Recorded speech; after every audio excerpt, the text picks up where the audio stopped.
Hola, soy el pastor Vladi de Ministerios Visión de Fe en Guatemala.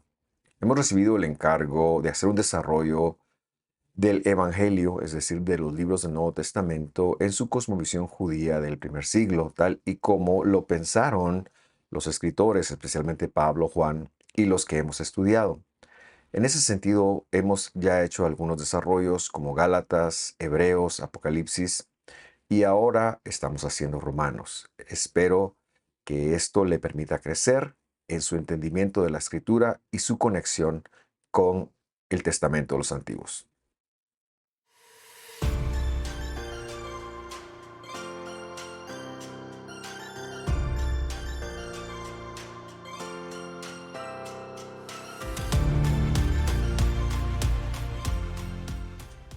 Mucha alegría, le doy la bienvenida al estudio número 4 de esta carta a los romanos que con gran gusto y gozo estamos desarrollando. Como siempre, me gusta iniciar con un breve resumen de lo que veíamos la semana pasada para crear contexto.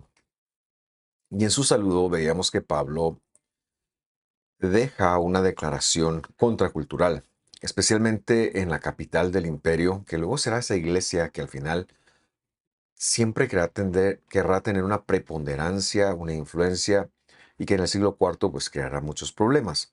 Ahora, ¿cuál era la declaración contracultural? Era de que Jesús había sido declarado el Hijo de Dios, con poder de Dios. ¿Cuál era la prueba de ese poder? No como un junior en primer lugar, sino como en función, perdón, del mismísimo Creador, y a diferencia del Hijo de Dios según las deidades romanas. Recordará usted que todos los emperadores declaraban Hijo de Dios a sus hijos, o aquellos que les sucederían en el imperio. Pero es que Jesús había sido declarado Hijo, como la Biblia lo enseña, como el cuerpo de Dios, como lo vimos también aquí en la tierra, porque resucitó y no murió. Es decir, resucitó, se levantó de entre los muertos para no morir.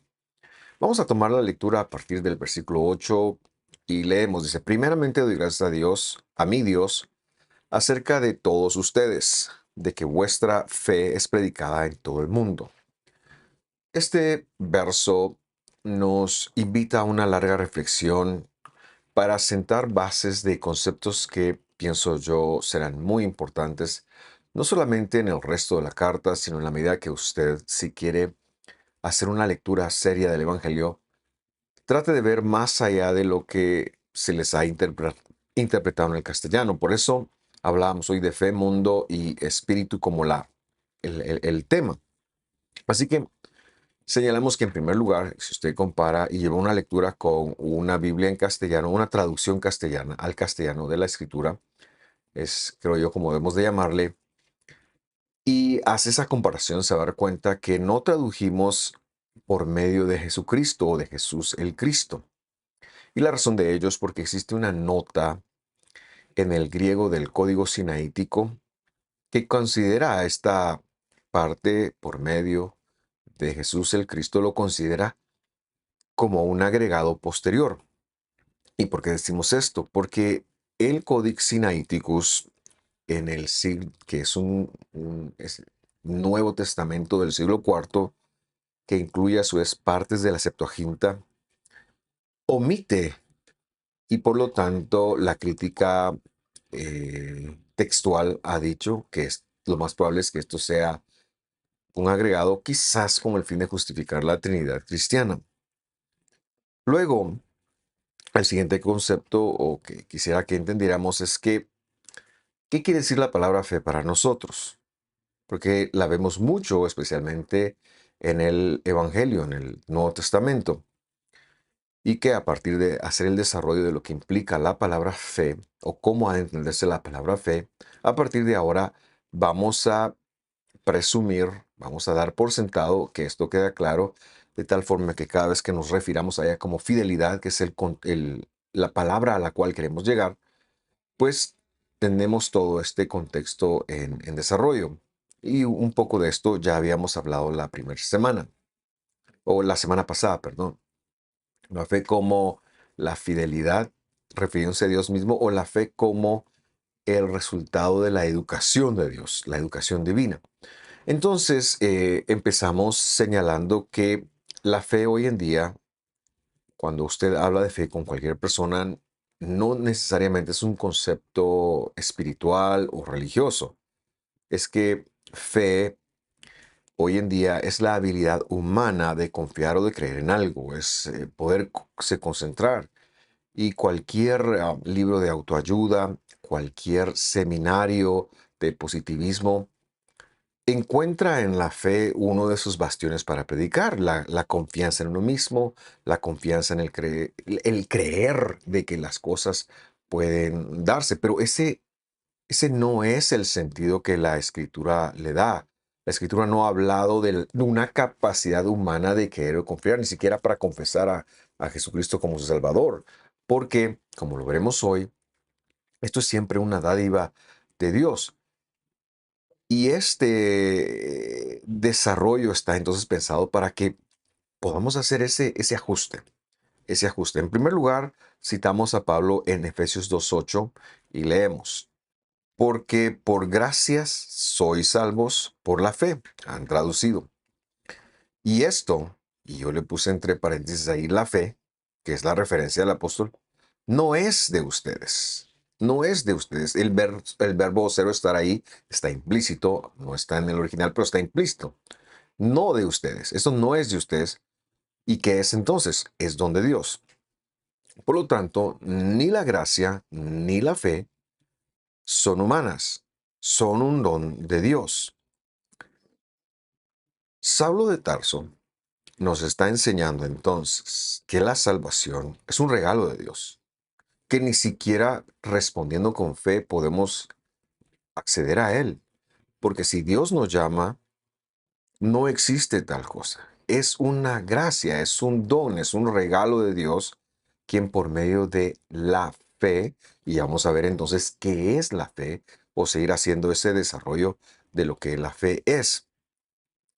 Sin embargo, es importante señalar que si yo tuviera que tener fe para que Dios me salve, entonces dejaría de ser por gracia, porque ya yo estaría poniendo esa parte de creer. Y claro, al final, y yo sé que estos conceptos a veces para el lector del siglo XXI ha estado tan acostumbrado, resultan complicados, pero cada vez que usted vea creer en la Biblia, tiene que hablar se habla, perdón, del proceso de demostración en la cual Dios nos llama, nos convence y luego nos educa de tal manera que nosotros empezamos a exhibir la obra de Dios en nosotros, empezamos a demostrar que somos salvos y de esto es lo que ha hablado Pablo, lo que ha hablado Santiago, en fin, los escritores, Pedro también lo ha hablado, los escritores y por supuesto lo que dijo nuestro Dios y Mesías en los evangelios. Vamos entonces a ver cómo el mismo apóstol aplica esto en Filipenses 1:29. Leamos ahí. Porque a vosotros, y para que nos ubiquemos, estamos leyendo la Biblia del jubileo. Porque a vosotros es concedido acerca de Jesús, el Mesías, o de Cristo, o del Mesías, es concedido. Quiero que ponga atención a esa palabra. Es concedido, es dado, es entregado. Una concesión es una dádiva. No solo que creáis en Él, es decir, que sean fieles por Él, sino que también padezcan por Él. Quiere decir entonces que creer en Jesús, el hecho de poder llegar a tener la confianza en Jesús, fue algo que Dios me dio, fue algo en lo cual Dios me convenció, pero es que la palabra no se queda ahí. La palabra lleva implícito que yo debo de demostrarlo. Por eso es que nosotros somos salvos por la obra de Jesús, por nada más, ni siquiera por nuestra capacidad de creer. No, es por la obra de Dios. Y luego por el poder del Espíritu o el poder de la santidad que Dios pone en nosotros para vivir dentro de sus mandamientos. Por lo tanto, importante conectar acá que fe en la Biblia es la obra de Jesús, es el desempeño de Dios. Y eso tiene un nombre, y lo adelanto, es el nombre de fidelidad. En nuestra carta que estamos leyendo, que estamos desarrollando, la carta de Romanos, en el próximo estudio veremos a Saulo de Tarso citar al profeta Habacuc. Haremos este desarrollo un poquito más, eh, bueno, haremos el desarrollo de Habacuc un poquito mejor la próxima semana. Sin embargo, quiero citarlo ahora para que podamos conectar que cuando la Biblia habla de fe, está hablando de la obra de Jesús. Así que em, veamos el sentido teológico que esto tiene cuando Saulo en el 1.17 entonces cita a Habacuc 2.4 y leemos de una vez Habacuc 2.4. Dice aquí, se enorgullece aquel cuya vida no es derecha en él. Es decir, el orgulloso es porque es torcido. Y luego dice esta versión, más el justo en su fe vivirá. Lo que nosotros tenemos que preguntarnos acá, la fe de el su, ¿a quién se refiere? Y en segundo lugar, la palabra fe, ¿qué palabra es? Porque ahora que ya lo tenemos en hebreo, hemos llegado al punto donde yo quería hablar. Pablo no estaba hablando de la fe griega ni de la fe del siglo XXI. Pablo estaba hablando de un concepto bíblico que se llama emuná. Y aquí, cuando dice, pero el justo en su emuná vivirá. Y bueno, quiero hacer ese desarrollo un poquito más a profundidad. En primer lugar, la palabra justo tiene que ver con un tiempo, es un adjetivo, eh, se me ha olvidado el tiempo verbal, en pretérito, eh, bueno, pero más que leerse como justo, porque la Biblia misma ha dicho que no hay justo ni a uno, tiene que entenderse la palabra tzadik, es la palabra que aparece ahí, como justificado.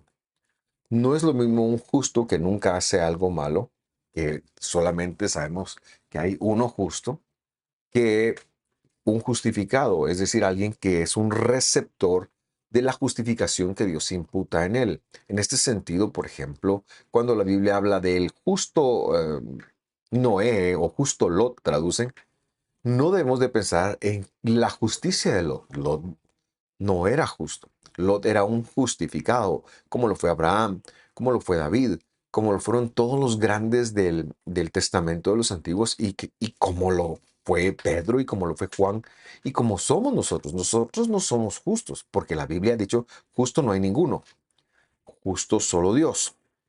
Por lo tanto, somos receptores de la justicia de Dios, eso sí, y en ese sentido debemos de leer justificado. La segunda pregunta que nos hacemos es, por su fe. Ingenuamente y en mis años mozos, cuando yo miraba la cita que Pablo hacía de Habacuc, tanto en Romanos como en Gálatas que la hace, a mí me gustaba más la cita de Habacuc porque entendía que en su fe, es decir, yo por mi fe puedo vivir, puedo trascender, pero ahora con un poquito más de conocimiento, tenemos que preguntarnos, la fe o la emuná, que es el concepto hebreo que aparece ahí, ¿de quién es? Y bueno, eh, no podemos pensar en que el hombre tenga emuná. ¿Por qué? Porque la palabra emuná es la inmutabilidad de algo o la fidelidad en algo. Ese es el concepto que hemos aprendido y que yo invito a usted a leer en Deuteronomio 32, versículo 3 o 4 me parece. Y ahí dice, Dios es la fidelidad. Es un atributo de Dios, entonces, de no cambiar, de mantenerse fiel. Y es que si yo soy salvo, aunque yo traicione a Dios, aunque yo abandone, aunque yo me vaya, aunque yo deje de predicarlo, aunque yo lo niegue incluso, Él me va a salvar. Porque la salvación no depende de mí, la salvación depende completamente en Él.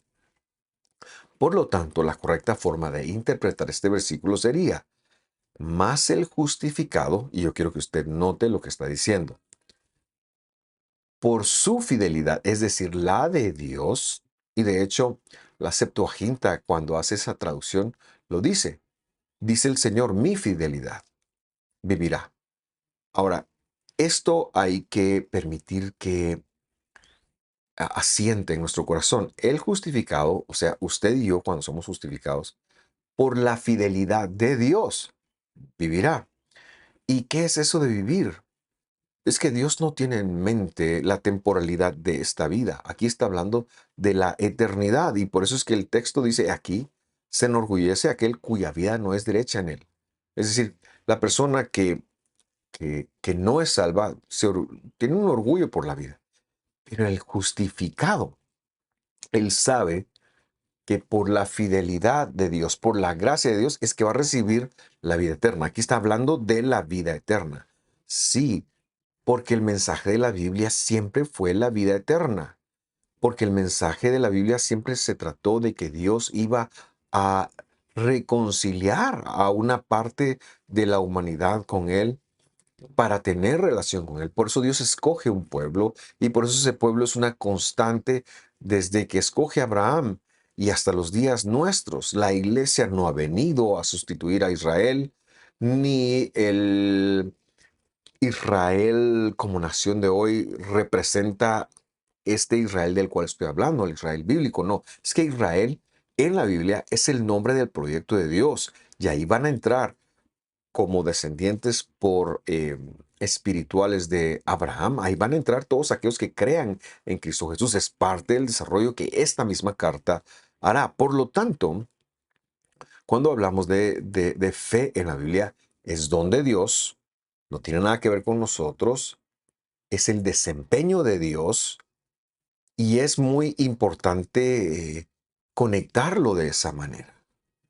La fidelidad es la obra de Dios, es la persona de Dios, es una característica de Dios.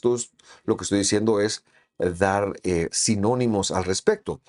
Por lo tanto, nuestro verso, y valga esa redundancia, debería de leerse primeramente, doy gracias a mi Dios acerca de todos vosotros, de que la fidelidad a vosotros, no porque no es nuestra fidelidad, sino que el desempeño de Dios o que el Dios de ustedes, porque otra parte importante de conectar, solo termino de leer, dice, es predicada a todo el mundo en el cosmos, pero otra parte de conectar es que en la mentalidad bíblica uno no tiene las cosas. Por ejemplo, la fe no es de alguien, sino que o no se tiene una casa, voy a poner, quizás es un mejor ejemplo y luego regreso al de la fidelidad. Uno no tiene una casa, sino que Dios me ha dado una casa, por lo tanto hay una casa para mí, hay algo para mí. Yo no es que tengo hijos, hay hijos para mí, Dios me los dio. Yo no es que tenga esposa, es que hay una esposa para mí. Esa es como la mentalidad bíblica. Y aquí, cuando Pablo entonces le está diciendo, eh, la fe con respecto de ustedes, es decir, la fidelidad con respecto de ustedes, el don de Dios con respecto de ustedes, es a lo que se está refiriendo. La última parte del versículo que encierra entonces tanta riqueza teológica que quiero comentar es la palabra mundo. Y esta palabra es la palabra griega cosmos. Cosmos.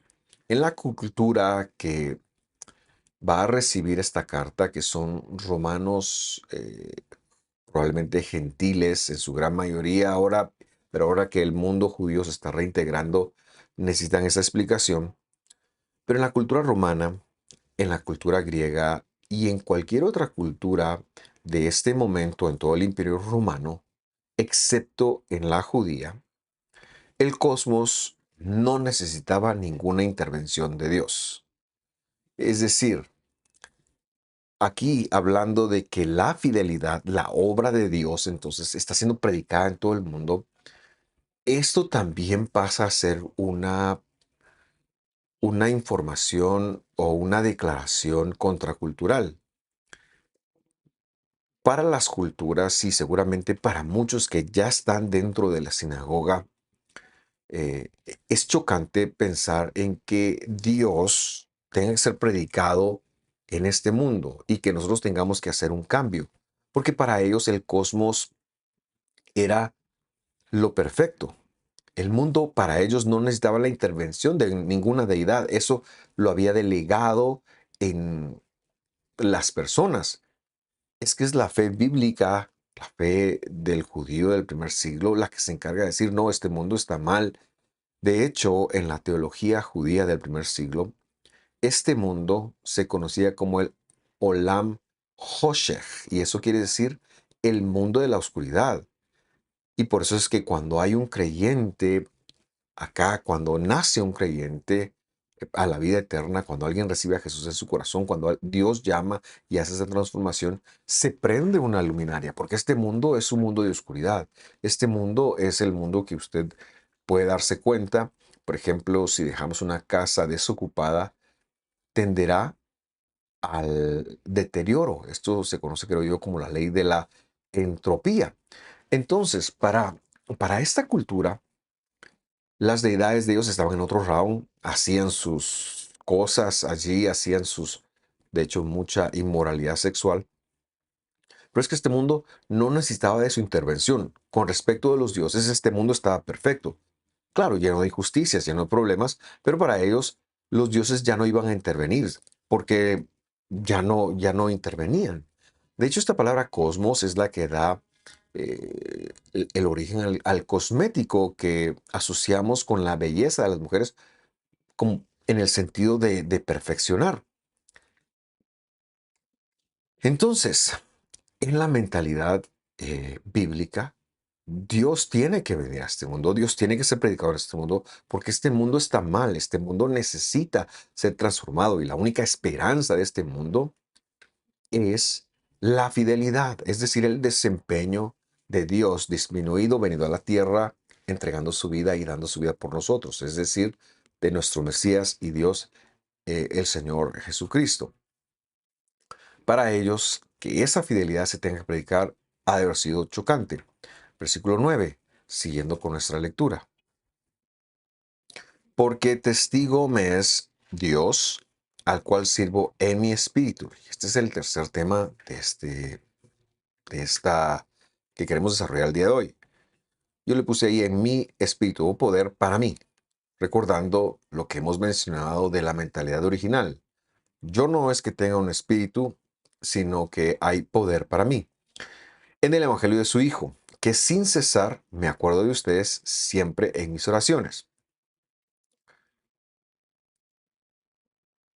Como ya entendemos entonces que la fidelidad, que hay fidelidad para nosotros, esta es la misma forma de entenderlo. No que uno tenga fe, sino que Dios ha actuado con respecto a nosotros. De la misma manera hemos de entender aquí las palabras mi espíritu.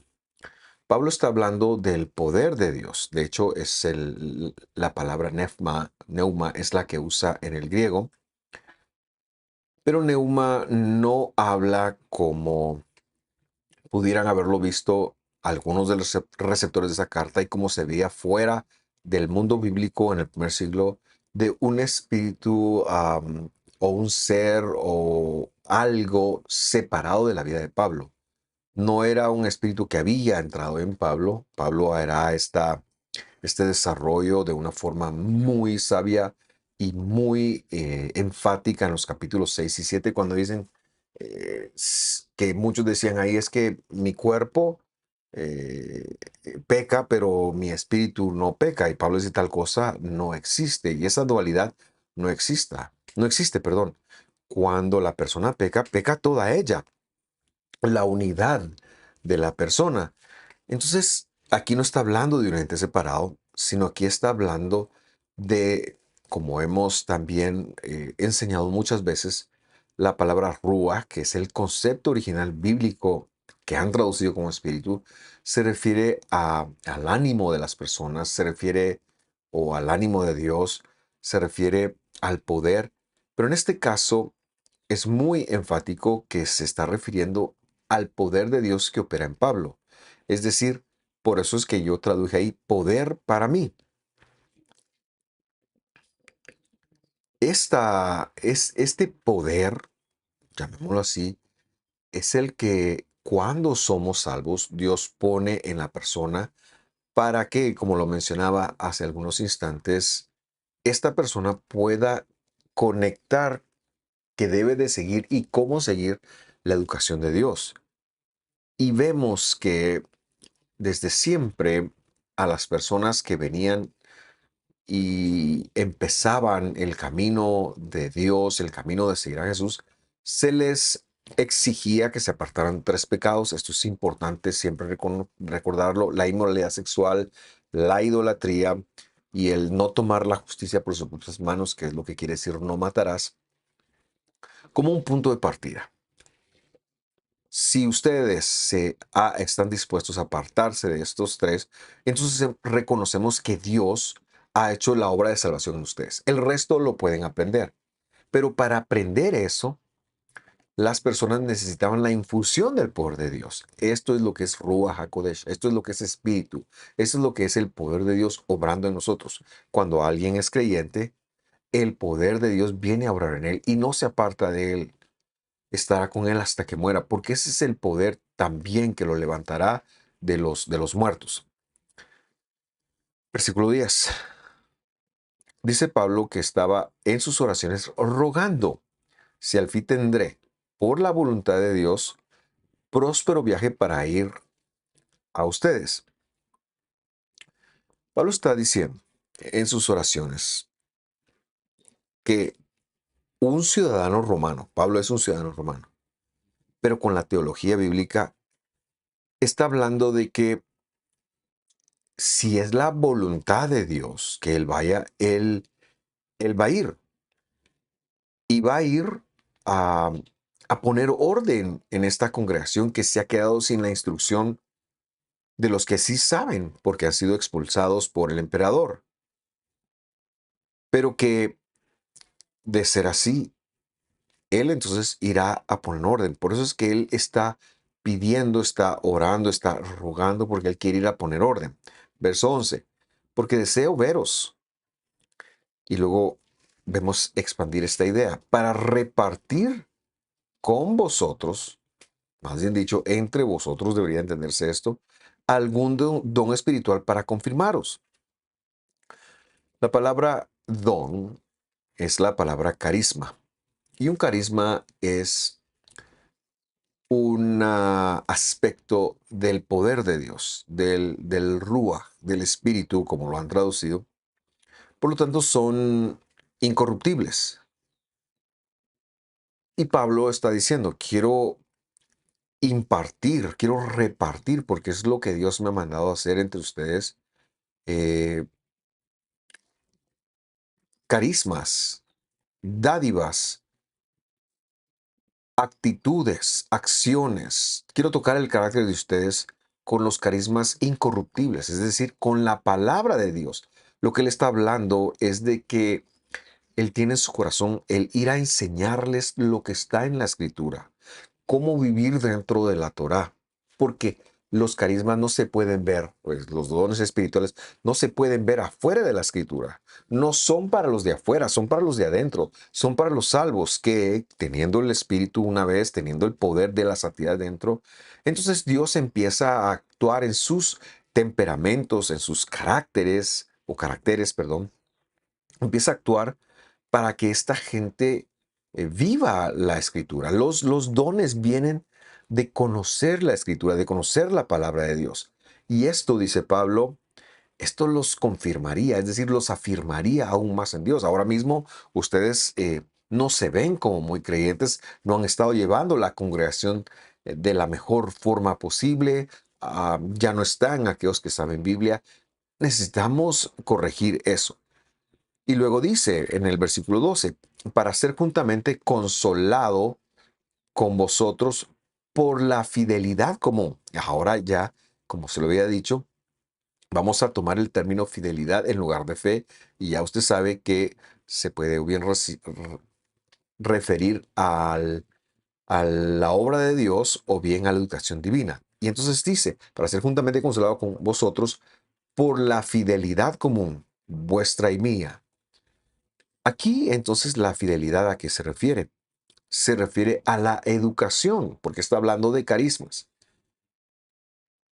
Él quiere afirmar y quiere consolar, pero también quiere ser consolado en ver cómo esta gente se regresa de estar romanizando la congregación a volverse a lo escrito, a volverse a lo que Dios ha dicho.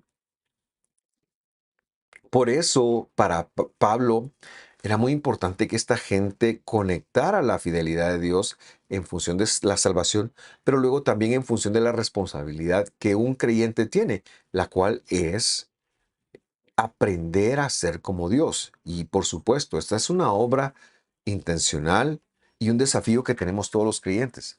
Pero es un desafío en el cual seguimos el ímpetu de Dios, seguimos la voz de Dios, seguimos el llamado de Dios. Dios es el que nos impulsa a amar su palabra. Dios es el que nos impulsa a escuchar. Dios es el que nos impulsa a confrontarnos con, quizás no está bien lo que estoy haciendo, quizás puedo hacerlo mejor. Es más, sin el quizás debo de hacerlo mejor porque ahora soy un hijo de Dios. Por lo tanto, esta fidelidad se refiere a la palabra de Dios que ambos deben de Pablo compartir y los demás internar para que esto sea común entre ellos. Y es así como llegamos entonces a nuestro último versículo de hoy. Dice, pero no quiero, hermanos, que ignoren que muchas veces me he propuesto ir a con ustedes, pero hasta ahora he sido estorbado. Este paréntesis es de la versión que estoy leyendo. Para también, o para tener también entre ustedes algún fruto como entre los otros gentiles. Quiero hacer dos comentarios y estos comentarios me van a llevar al final de este estudio. Tratamos de que los estudios no sean de mucho más de media hora con el propósito de tener un tiempo correcto de asimilación. Así que quiero ir aterrizando con dos comentarios más. En primer lugar, cuando el apóstol dice tener algún fruto entre ustedes, se refiere a aquel apóstol que habla en el nombre de Jesús, que es un apóstol de Jesús, que tiene la capacidad de hablar en nombre de él, pueda haber resultados en ellos. Los frutos son la conclusión de un proceso en todo el sentido de los procesos que los creyentes de Dios debemos llevar en nuestro cuerpo, en nuestra salud, en nuestra mentalidad, en nuestras finanzas, en nuestro hogar, en nuestra familia, etcétera, etcétera. Pablo no solo está diciendo, yo quiero que ustedes den resultados en su cambio de carácter, pero también en su comportamiento hacia la comunidad, en muchas otras cosas. Pablo está diciendo, yo quiero ver fruto. Y por supuesto, he de decir que este fruto incluye el monetario. Para Pablo eso es importante porque él usa los recursos monetarios para ir a predicar a otros lugares, para expandir el mensaje del Evangelio y no para sus necesidades, que es como lo hemos visto. Por otro lado, el hecho de que diga como entre los otros gentiles llama mucho la atención y nos indica que ya no hay mucho judío acá. Y ese es el problema. El judío mesiánico que llegó, que conocía a Jesús, que ha hablado de Jesús, que se lo dijo al romano, ya no está, ha sido expulsado. Por eso, en cierta medida, Pablo les tratará como gentiles. Y aunque luego hará una referencia a seguramente algunos judíos que se quedaron, que se pudieron esconder en que a lo mejor eran romanos o en cualquier otra cosa, pues también les llamará la atención. Porque esta carta tiene que ver con la capacidad de gentiles y judíos de vivir en el Israel de Dios, en la mentalidad que Dios siempre tuvo, más allá de la genética, más allá de una pureza racial, y que se desprende específicamente de la elección de Dios de las personas. Quiero agradecerle por su sintonía, deseo que esté muy bien. Gracias por acompañarnos también en Romanos. Que Dios lo bendiga. Cualquier duda estamos a la orden. Nos vemos la próxima semana. Hasta pronto.